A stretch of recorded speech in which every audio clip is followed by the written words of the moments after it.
guys, tingnan niyo po si tatay. Nakuha niya pa pong magsulat kahit wala na po siyang kamay. At napakasipag niya. Tsaka ito lang po kasi ang kayang trabaho niya doon.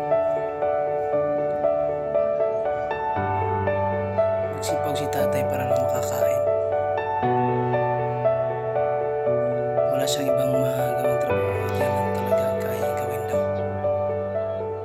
Kaya saludo po tayo kay tatay kahit wala na po siyang kamay. Nakapagsulat pa po siya ng maayos. Kawawa po siya. Tingnan niyo naman siya magsulat po. Napakahirap ng buhay niya. Diba? Kawawa po siya.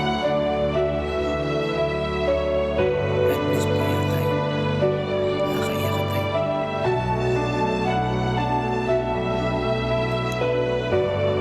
Tingnan niyo guys, ang ganda. Ganda pa ng sulat niya.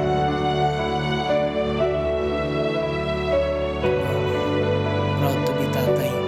Love you po tatay.